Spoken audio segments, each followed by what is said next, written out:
Eu não sei se você passou minha ficha para o pessoal, mas eu acho útil me apresentar, não é? Meu nome é Francisco, podem me chamar de Chico, o sobrenome é Muniz, eu moro aqui em Salvador, mas sou originário do Recôncavo, nasci aí em Santo Amaro, vocês são meus conterrâneos então, mais cedo fui para Feira de Santana, vim trabalhar em Salvador, estou aqui há mais de 40 anos.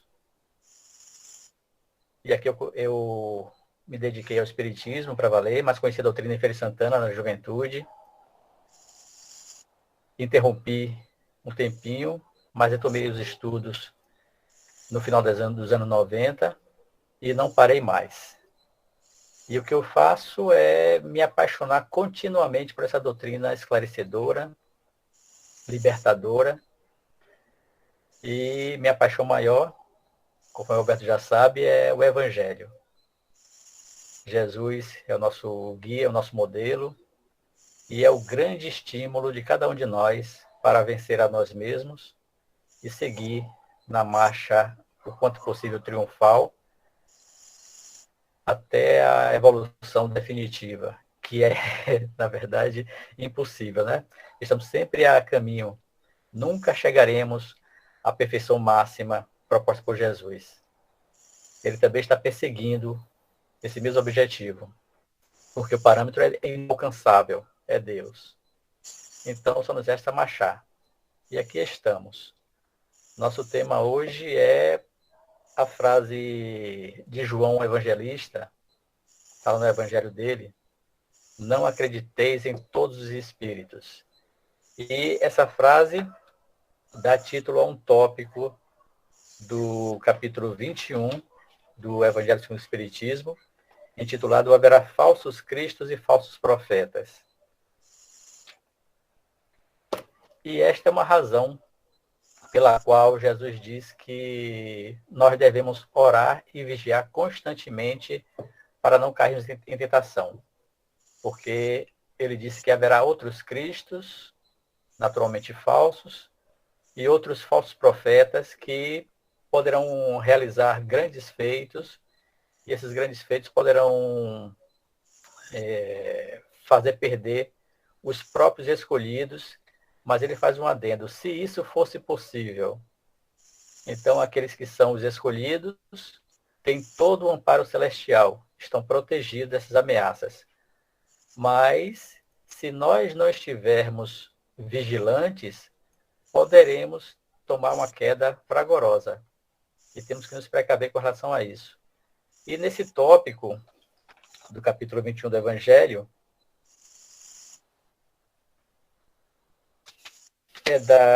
Kardec diz que ele cita João e depois diz que os fenômenos espíritas, longe de dar crédito aos falsos cristos e aos falsos profetas, como alguns exageram em dizê-lo, vem em contrário dar-lhes um último golpe. Então, os fenômenos espíritas dão um golpe à fanfarronice ou à fanfarronada dos falsos profetas e dos falsos cristos. Porque eles podem ser espíritos enganadores. E sendo espíritos enganadores, tanto encarnados quanto desencarnados, na nossa esfera, principalmente os encarnados, que iludem boa parte da credulidade dos fiéis, e eles são um verdadeiro perigo para as pessoas incautas. E nós, com o aprendizado, com o esclarecimento espírita, estamos, de certo modo, a cavaleiro para resistir a essas ameaças, a esses perigos. Mas Kardec diz também nesse tópico que os desencarnados oferecem uma ameaça muito maior para todos nós. Ele diz assim, o Espiritismo vem revelar uma outra categoria bem mais perigosa de falsos cristos e de falsos profetas que se encontram não entre os homens, mas entre os desencarnados. a dos espíritos enganadores ou mistificadores, que são hipócritas, orgulhosos e pseudo-sábios, que da terra passaram para a erraticidade e se adornam com nomes veneráveis para procurar, graças à máscara com a qual se cobrem, recomendar falsas ideias, frequentemente as mais bizarras e as mais absurdas. Mas, antes de entrarmos no tema propriamente, eu lembrei, pesquisando sobre esse assunto, que na noite de 13 para 14 de agosto de 2020, então vai se completar 2 anos ainda, eu e minha esposa acordamos cedo, e ela gosta de ver vídeos espiritualistas no YouTube. Ela abriu um vídeo que falava da obra de André Luiz, o espírito André Luiz. E depois de ver isto, ela abriu uma outra mensagem no mesmo YouTube. Eu separei aqui para ler para vocês. É uma mensagem psicografada nesse vídeo, falando das razões da pandemia. E ela então me perguntou se nós deveríamos acreditar naquelas informações. E naquele momento, ouvindo o que ela tinha dito, eu disse que não era, eu disse que não devíamos acreditar. Para comprovar minha descrença, o autor espiritual da mensagem, que se identificou como Alex Bardoni, esse espírito, anunciou que o termo ou fim das agruras da humanidade provocadas pelo coronavírus estaria previsto para o fim do mês de maio. Não, foi...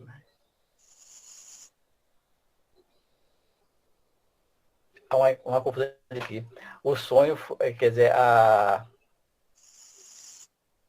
experiência com os vídeos foi bem antes de agosto. Então, esse espírito dizia que o fim da pandemia estava previsto para o final do mês de maio daquele ano, de 2020. E as pessoas então começariam a experimentar um renascimento.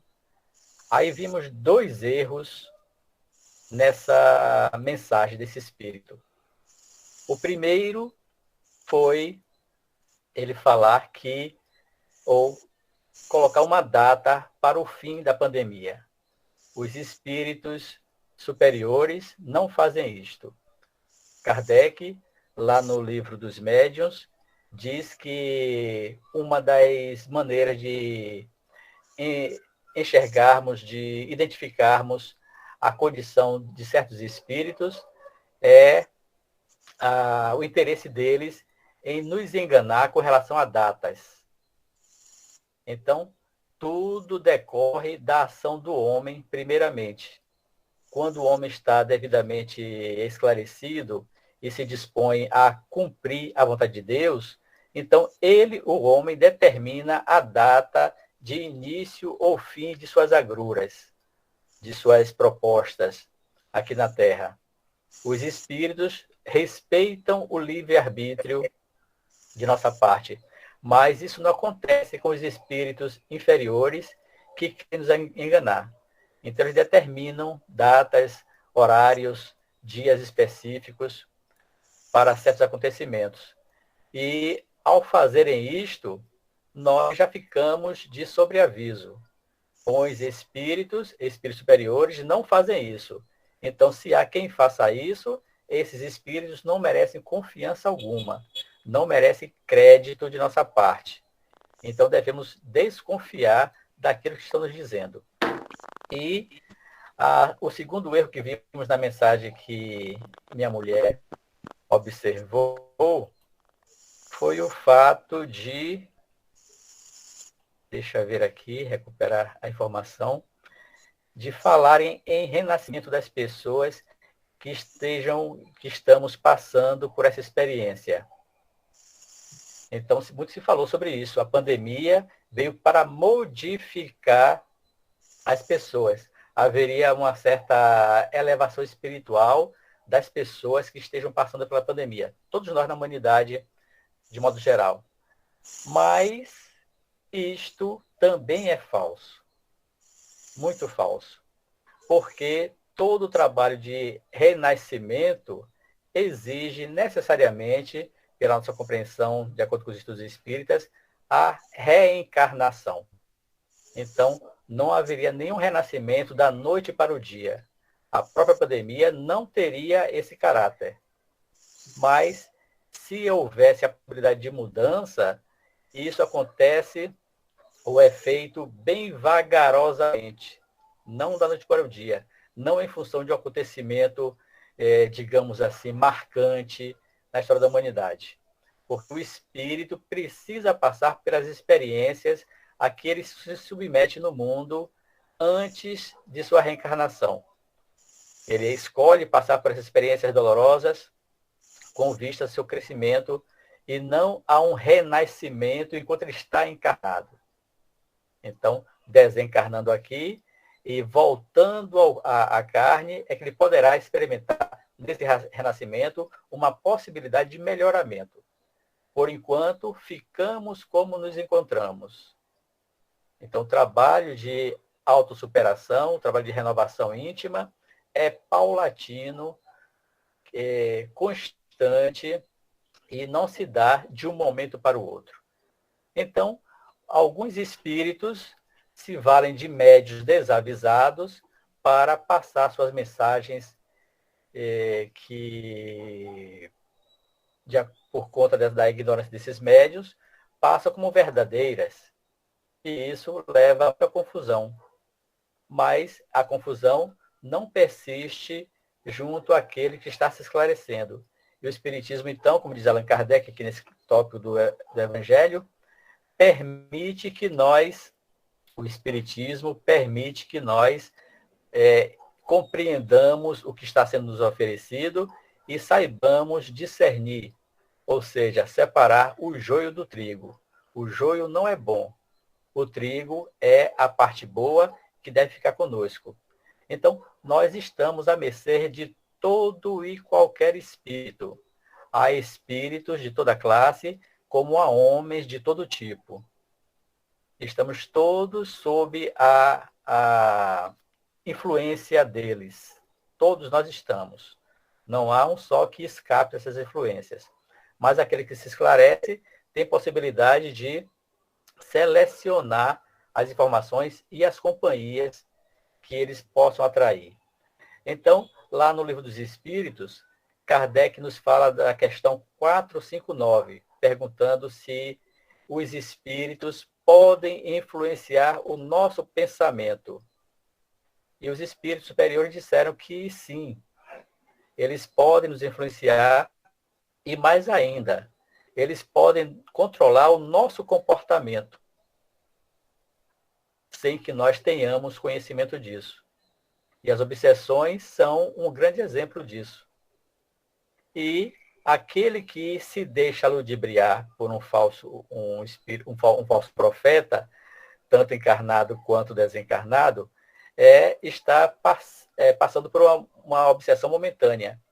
E se essa obsessão mais curta, digamos assim, é a obsessão simples. Pode ser tratada facilmente. A de médio alcance é mais difícil. É aquela chamada que Kardec batizou de fascinação. E a do terceiro grau é a da possessão ou subjugação.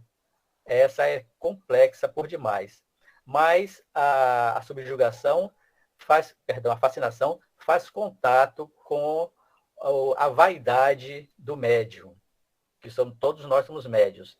Então, faz um contato com a nossa vaidade e somos facilmente fascinados e acreditamos que aquela mensagem falsa que nos é dada por esse espírito enganador é verdadeira.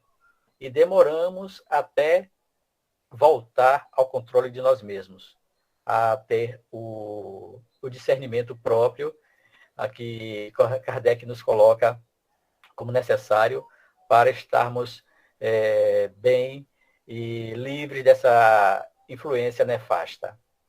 Esse tema nos faz reportar até o capítulo 24 do Livro dos Médiuns, em que Kardec pondera sobre a questão da identidade dos espíritos.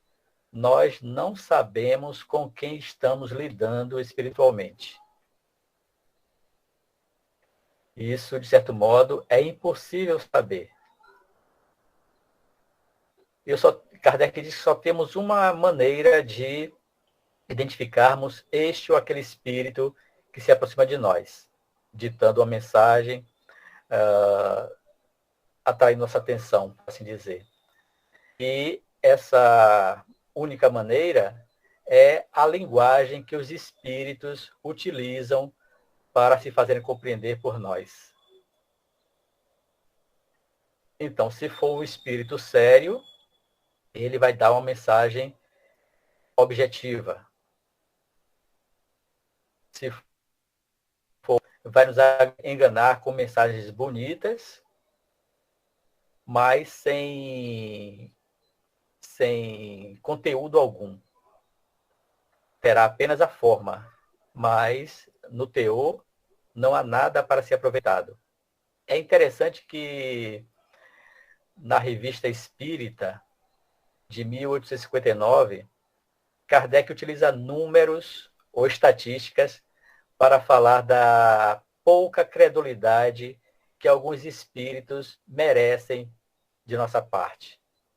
E ele cita, então, que de mais de 3.000 comunicações, cerca de 3.000 são aceitáveis. Mas dessas aceitáveis, cerca de 100 são passíveis de credibilidade. E dessas 100,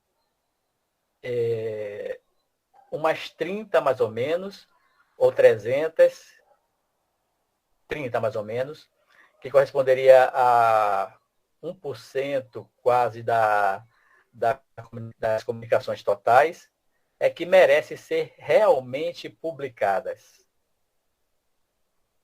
Vocês têm lido obras verdadeiramente espíritas atualmente? Fora da codificação e das obras subsidiárias?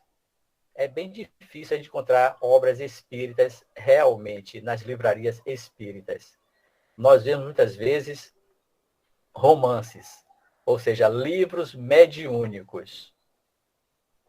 Mas se a gente analisar a fundo esses romances, nós não veremos nada espírita neles. Porque Kardec deixa muito claro essa questão. Então, ele pergunta, deve-se publicar tudo quanto venha dos espíritos? Ou seja, devemos divulgar aos quatro cantos toda e qualquer mensagem que venha do mundo espiritual? Claro que não. Não é possível. Então, há espíritos de toda classe.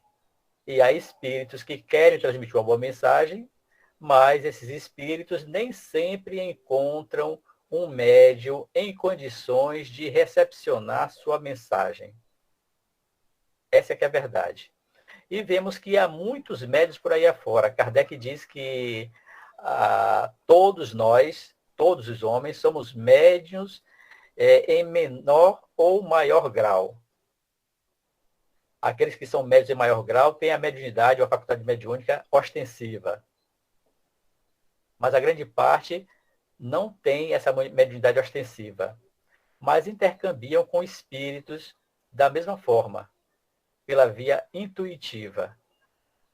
Então, esses médiuns podem ser levados a escrever. Não é exatamente uma psicografia.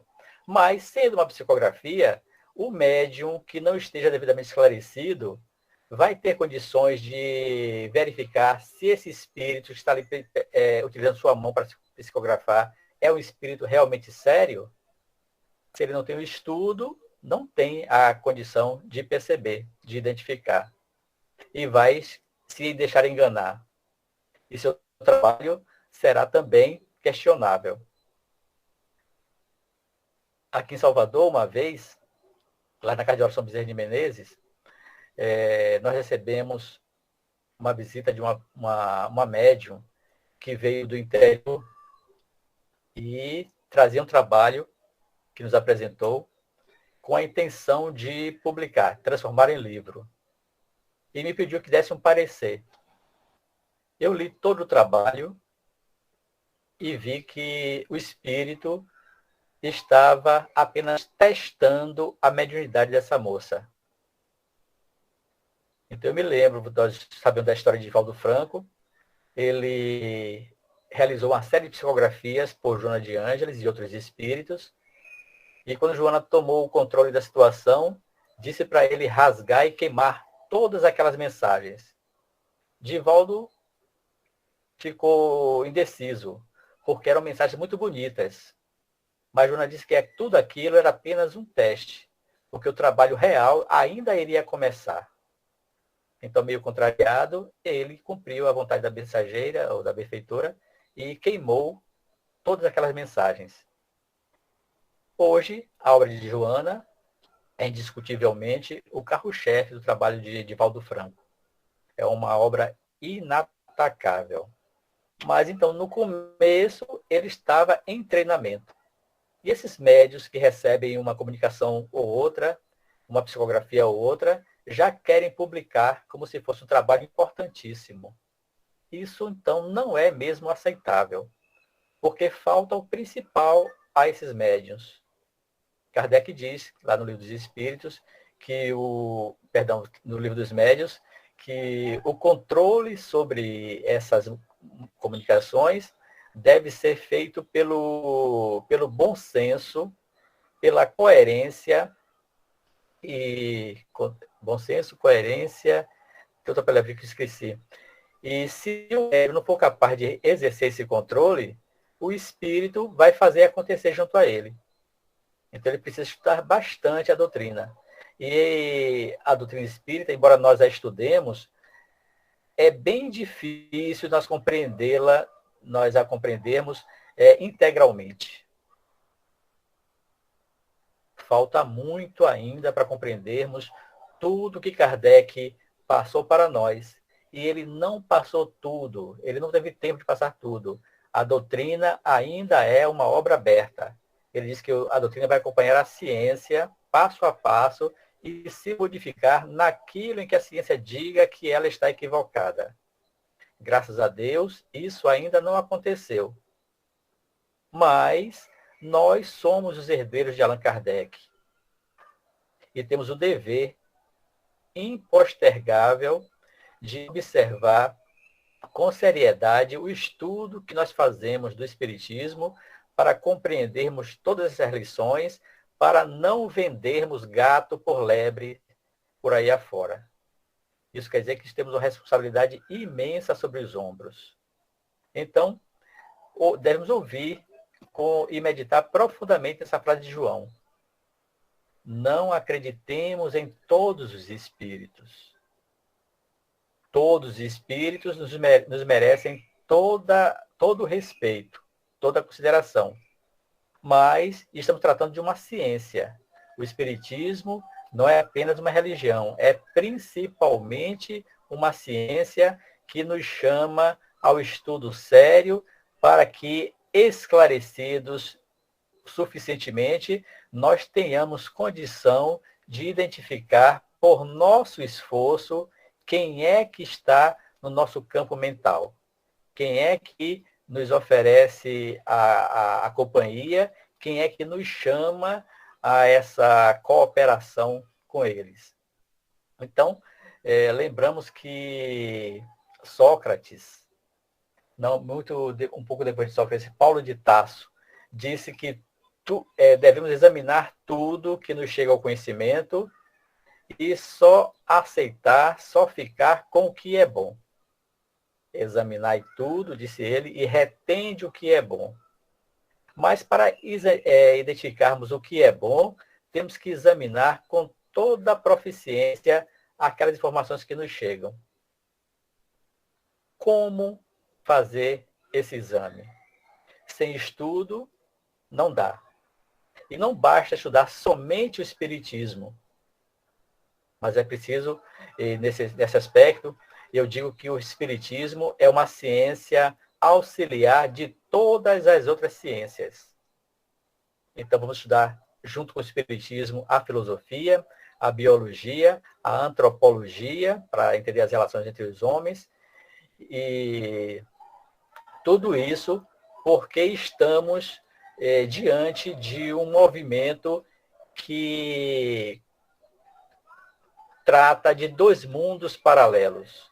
O mundo dos espíritos, na sua relação com o nosso mundo, a realidade objetiva. E esses dois mundos têm leis específicas. Então, temos que conhecer com alguma profundidade a lei do mundo espiritual, a lei que rege os espíritos, para que nós tenhamos condição de entender como eles se comunicam conosco, por que se comunicam conosco e para que se comunicam conosco. Então, vermos as causas, o processo e a finalidade dessa comunicação, para não nos enganarmos, nem sermos joguetes dos espíritos enganadores. Porque Jesus disse que a cada um será dado de acordo com suas obras. E se nós enganarmos e formos instrumentos dos enganadores, enganando aos outros, nós também seremos penalizados por causa disso. Então é necessário que a gente aprenda, que a gente estude, que a gente se aperfeiçoe no conhecimento e também na questão da moralidade.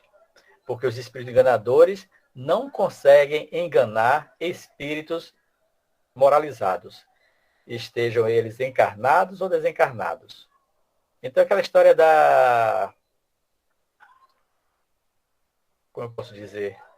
Da dificuldade, da impossibilidade fluídica entre o superior e o inferior. O superior influencia o inferior. O inferior não pode influenciar o superior. Isso é impossível. Então, o superior comanda quem está mais abaixo. E nós, posso dizer lamentavelmente, ainda não estamos na condição superior. Então, estamos à mercê dos espíritos semelhantes a nós e até inferiores a nós. Mas o nosso esforço é fazer com que os bons espíritos nos auxiliem, nos aconselhem, nos conduzam. Então, voltando à questão 459, os espíritos nos influenciam a tal ponto que eles conduzem a nossa vida. Então, perguntamos, é forçoso perguntar, que tipo de espírito nos conduz pela vida durante a encarnação? Um bom espírito, um espírito superior, um semelhante a nós mesmos, com o nosso grau de evolução, ou um inferior? Porque estamos à mercê de todo tipo de espíritos. Mas nós podemos escolher quem deve nos conduzir. Então, inicialmente, nós temos um anjo guardião nos conduzindo. Nós temos um guia espiritual. No nosso lar, temos os espíritos familiares. Segundo André Luiz, a proporção de espíritos para cada encarnado é de 3 para 1. Há 3 desencarnados junto a cada encarnado. Isso quer dizer que há 3 espíritos ao meu lado aqui, neste momento. Mas esse número vai crescer exponencialmente quando a gente passa a considerar os benfeitores espirituais ou as companhias espirituais de acordo com as tarefas que nós realizamos aqui no mundo. Então, os guias espirituais são muitos. No nosso lar, temos pelo menos um espírito familiar. Mas cada encarnado naquela casa tem seu anjo guardião, tem seu guia espiritual. O número vai crescendo, crescendo, até se tornar uma pequena multidão dentro de cada casa. E é assim, na rua, na casa espírita, o número vai crescendo bastante. Mas, conforme nós estejamos pensando, fazendo e sentindo, conforme nós nos expressamos emocionalmente, conforme nós despejamos no espaço nossas ondas mentais, nós vamos atrair este ou aquele espírito identificado com esse tipo de conduta de nossa parte. E isso poderá ser bom ou menos bom. Mas, no cômputo geral, tudo será experiência para nós. Se a experiência não estiver satisfatória, nós temos a possibilidade de modificar o nosso tônus mental para atrair somente os espíritos compatíveis com nosso desejo de crescer, de melhorar.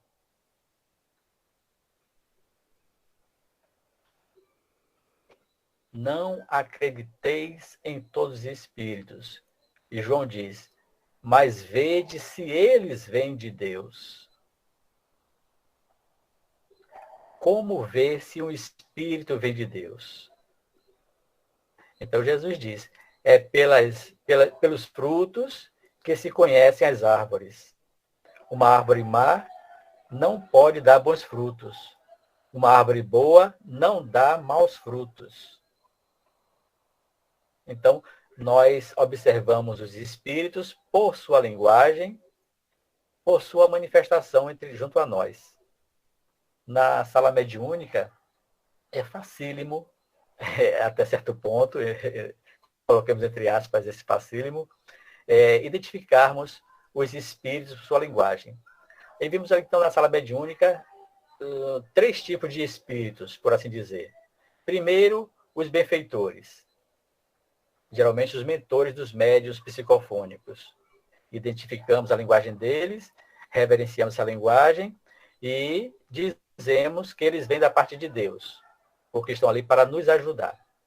E depois há os espíritos carentes, os necessitados, que vêm em busca de auxílio. Sua linguagem expressa geralmente os dramas que estão vivenciando. E nós nos prontificamos a dar algum auxílio para eles. E há o terceiro tipo, que é dos espíritos revoltados, os espíritos que estão atuando no mal ainda. Então, há esses 3 tipos e na sala mediúnica, pelo menos, é possível identificá-los. Mas nós não estamos 24 horas por dia numa sala mediúnica. Por mais das vezes, ficamos cá fora. E estamos à mercê de todo e qualquer espírito.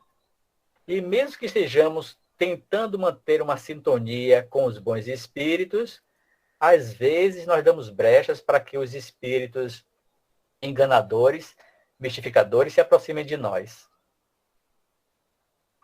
Vou contar para vocês uma experiência pessoal. Uma vez saí de um trabalho na Casa de Oração Bezerra de Menezes, e fui andando para casa. Do centro até minha casa, demora uns 4 ou 5 quilômetros andando. É razoavelmente perto. E eu fui saindo do grupo de estudo, já estava orientando pessoas lá, pessoas que estavam em tratamento na casa, e estava muito bem amparado, segundo meu julgamento, com a mente elevada, o coração vibrando. Mas, num certo momento da caminhada, eu senti uma descarga fluídica violentíssima. Aquilo me fez parar e pensar no que é que realmente eu estava pensando. Porque eu sentia que foi um ataque espiritual. Parecia que eu estava muito bem, mas, de alguma forma, eu abri uma brecha. Mas a gente vai lá no livro dos médiuns, ou no livro dos espíritos também, que está na segunda parte, em que Kardec diz que os espíritos são atraídos para os encarnados, ou pelos encarnados, como a mosca é atraída para o mel ou para a ferida. Conseguimos perceber isto? Então, se estamos muito bem direcionados, se julgarmos estar muito bem direcionados, nós vamos atrair a inveja daqueles que estejam querendo nos prejudicar. E eles vão nos atacar. E se nós estivermos bem, se temos uma ferida moral qualquer, eles vêm para perto de nós e nos prejudicam da mesma forma. Então, é preciso que nós estejamos sempre orando e vigiando constantemente. José Piedade, muita paz, meu irmão. Prazer em ver aqui. Então, nós não podemos perder de vista esse ensinamento de Jesus. Orar e vigiar constantemente.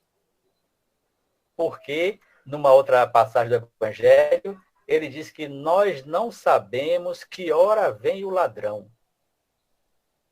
Então, devemos estar sempre de prontidão.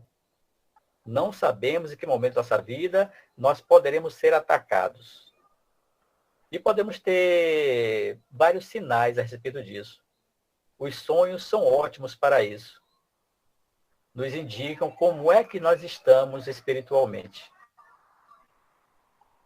E, conforme nós estejamos nos comportando, já sabemos que tipo de providência tomar para que estejamos suficientemente ou razoavelmente equilibrados. É preciso que nós nos evangelizemos o mais completamente possível. Porque essa é a única maneira de nós nos moralizarmos. Eu falo de nós, cristãos. Nós nos moralizamos pelo estudo e pela vivência do Evangelho de Jesus. A esse respeito, eu lembro do prefácio do livro Boa Nova, que certamente todos nós já lemos. Ali, Humberto de Campos, o autor espiritual, diz que há espíritos esclarecidos, tanto encarnados quanto desencarnados. Mas há também espíritos evangelizados, aqueles que tendem a se moralizar mais facilmente, colocamos entre aspas também. Então, Humberto diz que está se esforçando para pertencer ao grupo dos espíritos evangelizados. Então, ele se dedica ao estudo das lições do Cristo e assume para si a necessidade de se moralizar. Então, nós voltamos lá na introdução do Evangelho segundo o Espiritismo e recordamos que Kardec disse que no Evangelho nós podemos dividir as matérias ali contidas em 5 partes.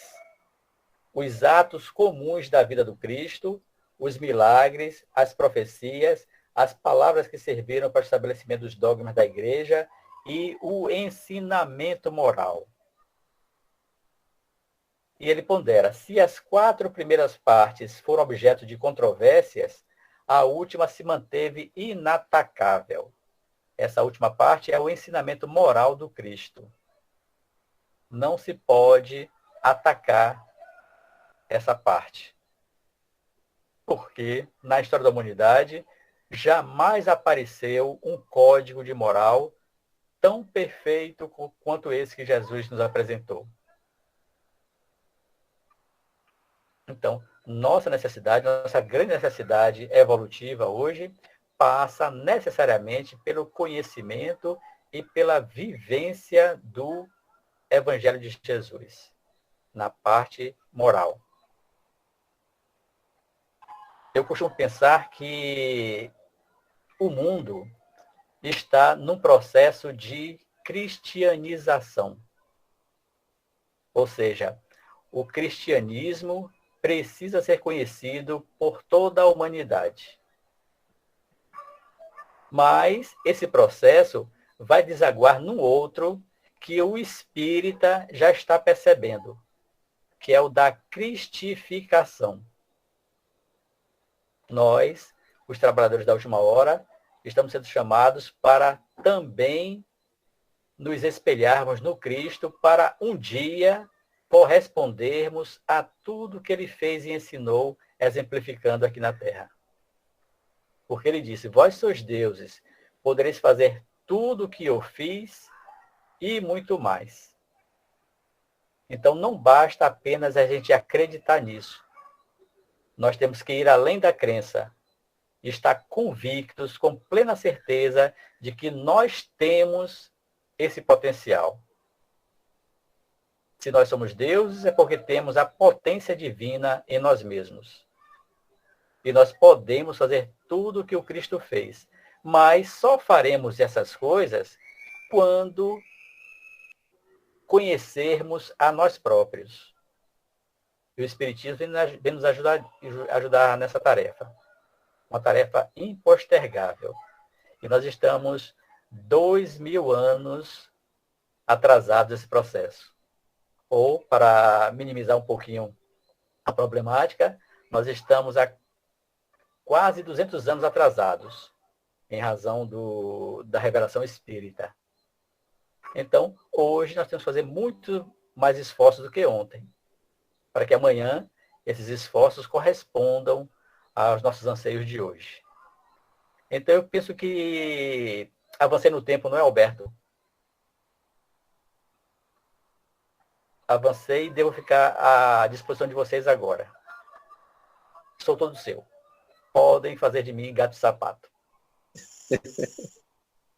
Gente, as palavras de Chico foram bem elucidativas, instrutivas e, acima de tudo, serve como alerta, né?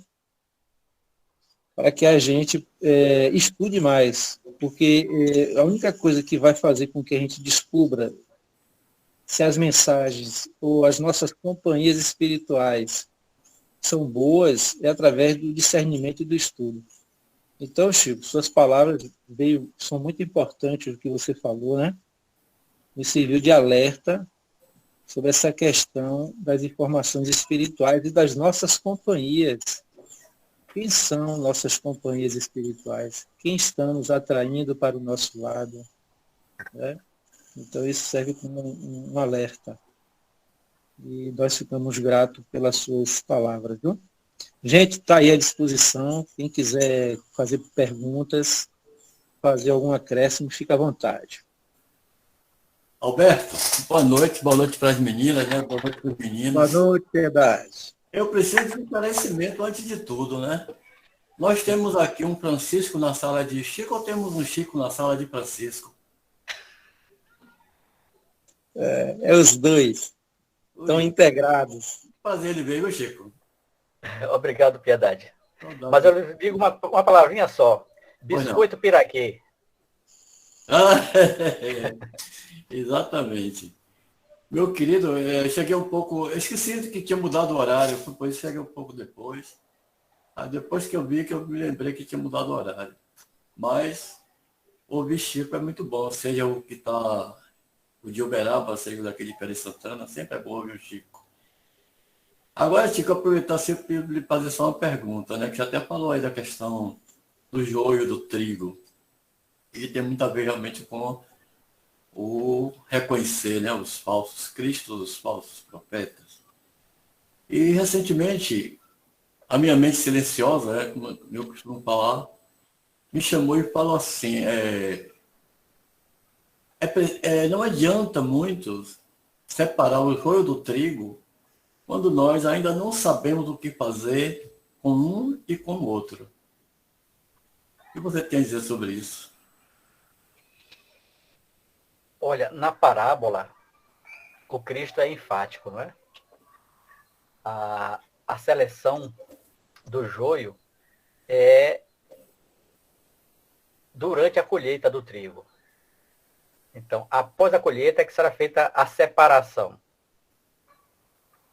Então, é necessário deixar que o joio cresça junto com o trigo. Na simbologia, o joio é o mal e o trigo é o bem, aqui na terra. E vemos que o joio, neste momento, prepondera sobre o trigo. Um dia não será assim. E os benfeitores falam, através de Kardec, que no mundo de regeneração, o mal não vai mais preponderar, embora esteja conosco ainda. Ou seja, já é a possibilidade do trigo sendo separado do joio. Então, nesse momento, nós teremos condições de observar essa cultura em nós próprios. Há em nós mesmos o joio e o trigo. Sócrates disse que, desde a infância, todos os homens fazem muito mais o mal do que o bem. Então, o joio tem preponderância sobre o trigo neste momento. Mas, agora, esclarecidos pelo Espiritismo, temos condições de analisar a nós próprios para saber o que é trigo e o que é joio e, aos pouquinhos, adubar a terra unicamente para a cultura do trigo. O Cristo nos ajuda nisso.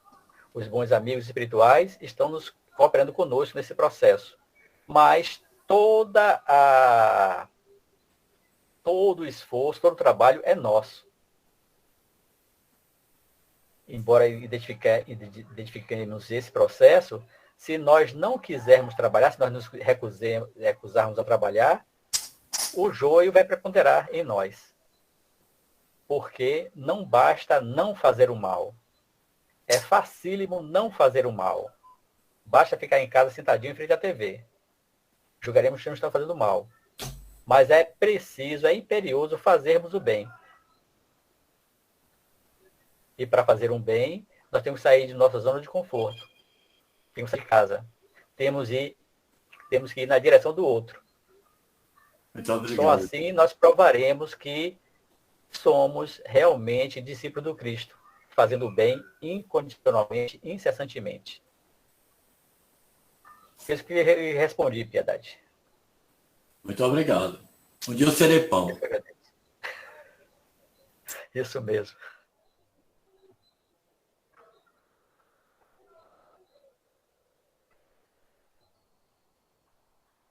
Fernando, Adson, Disse, Fidelis, João Arcanjo, está aberto a palavra, gente.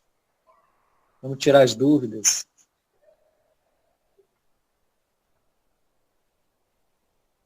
Ni, tem alguma pergunta, Din?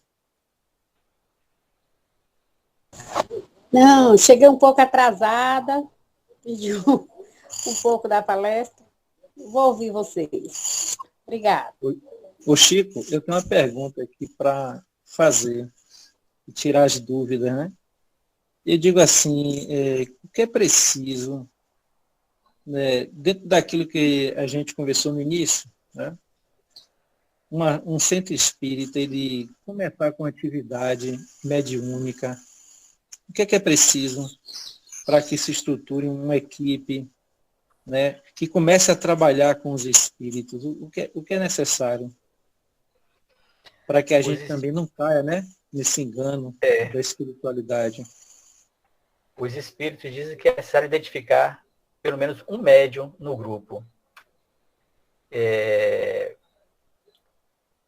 E até que se identifique esse médium, o grupo deve realizar obras de caridade, assistência aos necessitados. E nesse processo, as vocações, digamos assim, vão aparecer. Então a gente se lembra da Casa do Caminho, lá depois que Jesus desencarnou, Pedro, Tiago e João, pelo menos, e outros apóstolos, começaram aquela atividade benemérita na Casa do Caminho, perto de Jerusalém. E um desses companheiros, desses apóstolos, foi Estevão. Estevão tinha uma faculdade mediúnica das mais interessantes. E por conta disso, ele foi sacrificado. Foi o primeiro mártir do cristianismo. Porque tiveram inveja e julgaram que, assim como mataram Jesus, matariam Estevão também, isto estaria liquidado. O movimento não persistiria. Mas o Cristo está à frente disso tudo. E então, esse grupo, em formação, chamando o Espírito do Cristo, digamos assim, para seus trabalhos, mais cedo ou mais tarde, haverá a identificação de um médium ou de outros, e então eles passarão a estudar a mediunidade e depois a ser instrumentos da espiritualidade. A recomendação é que não se tenha pressa com relação a isso, porque a base chega pelo estudo. Com o estudo e compreendida a moral do Cristo, vamos ao trabalho. Depois do trabalho, virá a determinação do atendimento espiritual. Então, cada coisa a seu tempo. Aí, eu posso dar uma sugestão, Alberto? Os livros da médium Ivone do Amaral Pereira são interessantíssimos para estudar esse tipo de problema. Muito interessantes. Ok, talvez a gente já comece a estudar no grupo, né? As obras dela, né, de Ivone. Sim, principalmente aqueles dedicados à mediunidade. Certo. Obrigado, Chico. Boa noite, Chico. Então, boa noite. Eu achei interessante, assim, a explicação da palestra, assim, não acreditar em todos os espíritos, né? Eu acho isso muito interessante. Porque anos atrás, eu recebi uma carta, como fala, autografada? Autografada? Psicografada, sim. Então, e eu particularmente eu não acreditei em nada. Em nada, porque assim, foi minha filha que pediu, né? Então só veio falando dela, falando assim, minha filha, até coisas que assim, que às vezes pode ser fantasia da imaginação do médium. Então eu achei interessante isso de falar assim, não acreditei em todos os espíritos. Porque muitas vezes, eu acredito até que o espírito, ele quer assim, até fazer o bem, mas às vezes ele não tem esse poder, eu acredito assim. Então às vezes as pessoas ficam meio influenciadas, né? Com aquilo que vem, que ela pensa, que ela faz, até, eu acredito assim, que essa é uma questão sabe, de inocência até. Mas eu achei bem interessante isso, e eu realmente eu levo isso comigo. Não acreditei em todos os espíritos. Outra coisa que eu achei interessante, Chico, você falar, é sobre livros. Livros de estudo e livros de romance. Até hoje, eu só li livros de romance. Entendeu? Li poucas vezes o Evangelho, o Livro dos Espíritos, sou nova no Espiritismo. E li muitos romances da Zíbia, me emocionei, adorei. Como da Ivone eu já vi alguns também, né? E assim, até admirei você falar que não tem muita assim, espiritualidade nesses livros, né? Desses livros de romance. Geralmente são os meus preferidos. E é isso. Ok. Com relação à primeira parte de sua pergunta, ou da sua exposição, eu lembro que o espírito Erasto, que foi discípulo de Paulo de Tarso, colaborou magnificamente com Allan Kardec nesse quesito. E ele diz que é preferível recusar 10 verdades a aceitar uma só mentira. Então, nem tudo que vem da parte dos espíritos é aceitável realmente. Mas então recusemos. É interessante porque esse tipo de mensagem, essas psicografias, nós podemos receber, ler e pronto. Apenas isto. Aquilo não precisa ficar conosco. Porque muitas vezes esse tipo de informação não passa pelo crivo da razão, do bom senso e da coerência. Principalmente se a comunicação está assinada. Então, um médium como o Chico Xavier tinha toda a credibilidade. E as cartas que ele oferecia às famílias desesperadas que o procuravam para receber notícia de seus parentes falecidos, tinham toda a verdade realmente.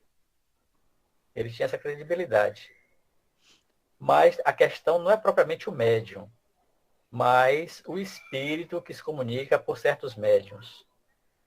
Por isso que o Conselho de Erasto deve ser meditado profundamente. É preferível recusar 9 verdades a aceitar uma só mentira. Porque, como disse Piedade, o joio cresce em meio ao trigo. E se nós não tomarmos cuidado, o trigo vai o joio vai sufocar o trigo. A parte boa vai desaparecer. E Chico, a segunda parte, diga. Não, Chico, só, como você falou, eu lembrei. Muitas vezes o médium que está ali psicografando, ele é uma ótima pessoa em ser humano. Como que esse espírito que não é verdadeiro, ele tem acesso a entrar na mente de um médium que, pelo que a gente vê, não é uma má pessoa, uma pessoa que faz caridade, que frequenta, que faz evangelho. Como ele tem acesso a isso? É energia? A facilidade é quase total. Nós estamos à mercê dos espíritos. Eles podem nos influenciar, às vezes o tempo todo. E, como eu posso dizer isto? Os bons espíritos, nossos guias espirituais, permitem que isso aconteça. Porque todos nós estamos aqui na Terra em prova e expiação. Se estamos em prova, fazendo testes. E esse tipo de acontecimento é um teste para nosso despertamento como espírito. Porque o que se estabelece aí é o fenômeno. O processo é real, o fenômeno é real. Existe a comunicação. O espírito está ali ditando uma mensagem. Mas nós não sabemos que tipo de espírito está ali. E se não temos o estudo do espiritismo, se não compreendemos a ciência, não teremos condições de qualificar aquela mensagem. Percebe? Então, é preciso que nós sejamos esclarecidos para identificar que tipo de espírito tem acesso à nossa mente. Senão, seremos joguetes. E então, há espíritos pseudo-sábios. Eles têm algum conhecimento, mas não todo o conhecimento. E podem nos iludir com seu conhecimento. Como há também os espíritos obeteiros. Estão se divertindo à nossa custa. Ditando essas mensagens com palavras belíssimas, mas não tem substância nenhuma. E o médium que não tem o estudo vai se deixar enganar. Se é que eu posso colaborar com o Chico e com o Disse, viu, Disse? É o seguinte, esses espíritos, eles são verdadeiros, sim. Eles são espíritos verdadeiros, eles existem. O que eles não têm é o compromisso com a verdade. É isso aí, não sei se deu para você entender. Aí, Chico também é escritor, viu, Disse? Ah, é? É. Parabéns. Obrigado.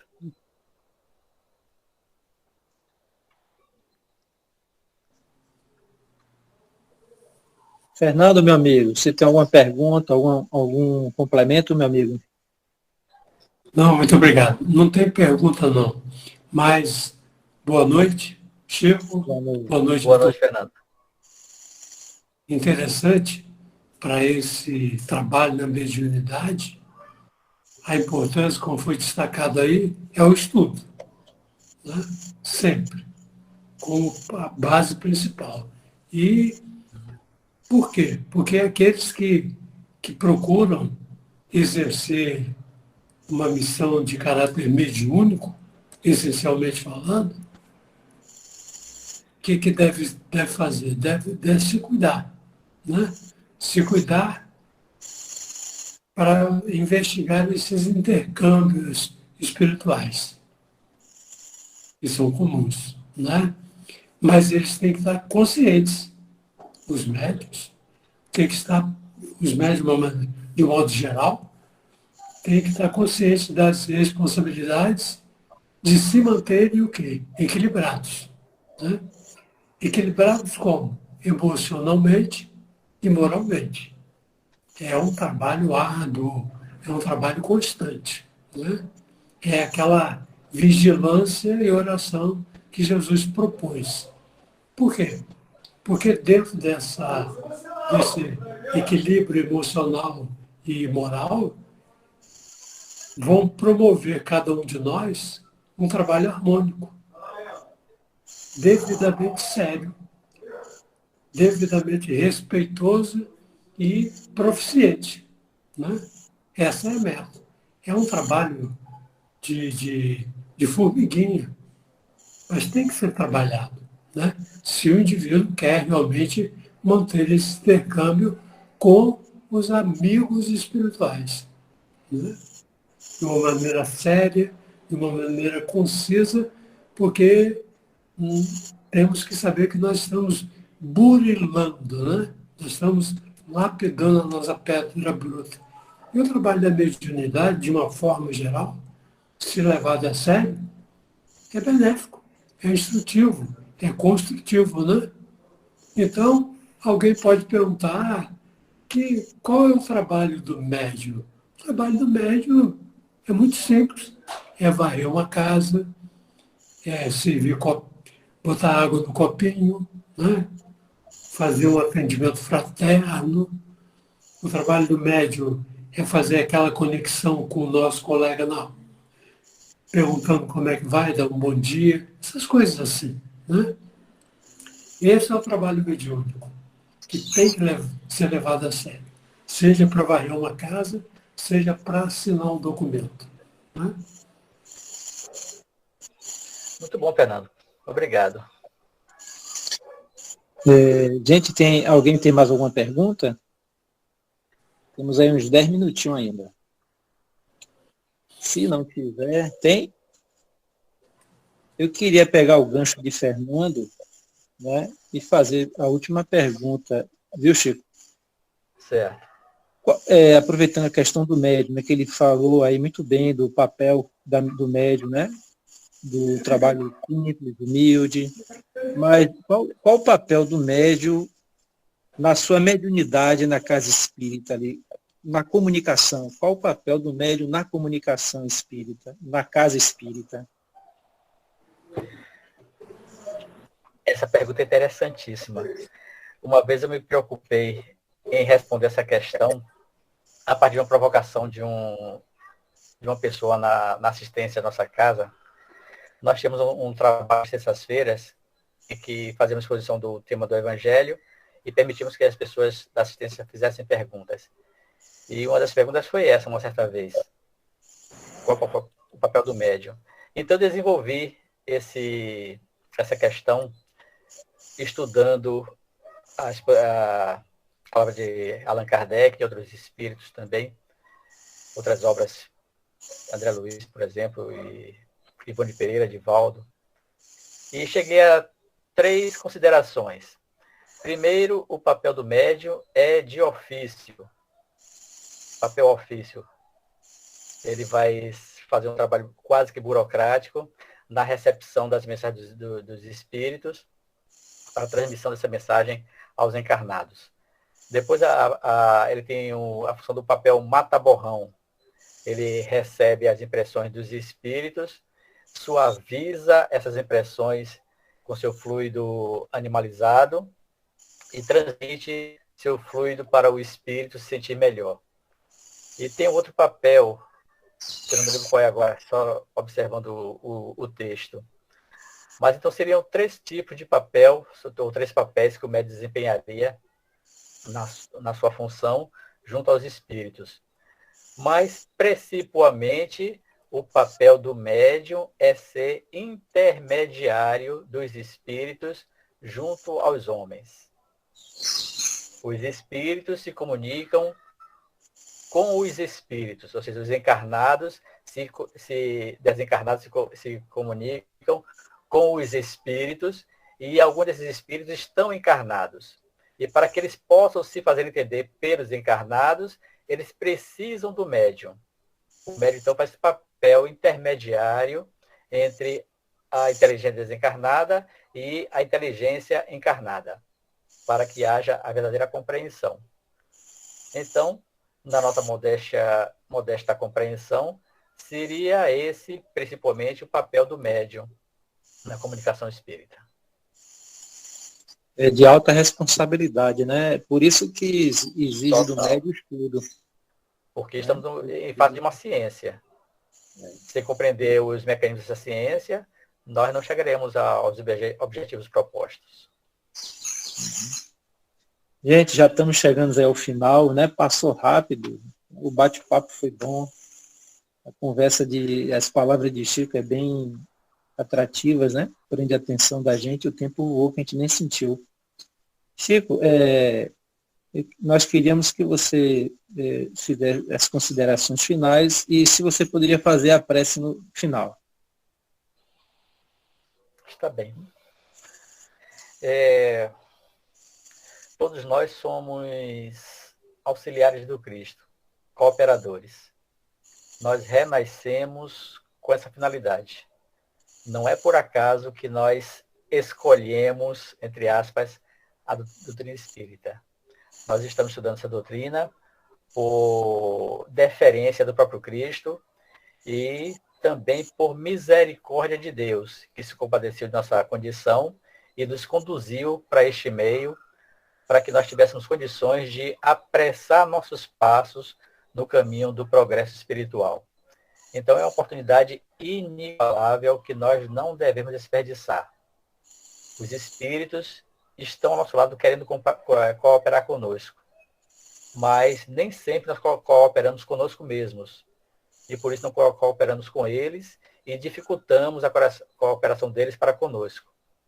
Mas nós podemos reverter essa deficiência e nos tornarmos discípulos mais fiéis de Jesus e trabalhadores mais ativos e responsáveis. Hoje mais do que ontem e seguramente menos do que amanhã. Amanhã será o grande dia do trabalho.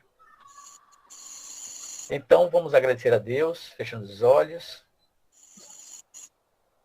elevando o pensamento ao alto, sintonizando com Cristo e seus emissários, junto a nós. E assim, sensibilizados, conversemos com nosso Mestre. Amado Jesus, nós te agradecemos, Senhor, por essa oportunidade de aqui nos encontrarmos, nessa sala de estudo, desenvolvendo o nosso pensamento, ampliando nossos conhecimentos, estando receptivos às tuas orientações. Que saibamos, Senhor, hoje e sempre, ser o discípulo sincero, estudioso, correspondente à tua amorosidade, a fim de mais merecermos a divina misericórdia. Tem compaixão de nós, Senhor, que rastejamos pelo chão e precisamos crescer. Que tua luz, que teu amor nos fortaleçam, nos encaminhando cada vez mais para frente e para o alto. Assim como pedimos tua proteção, pedimos teu amparo por nossos irmãos necessitados, aqueles que se encontram enfermos nos hospitais, aqueles que sofrem em seus lares, os asilados, os presidiários, nossos irmãos infortunados nas ruas. Que tua paz, Senhor, os alcance. Que a divina misericórdia os socorra, hoje, agora e sempre. Que assim seja. É assim, Irmãos, muita paz a todos.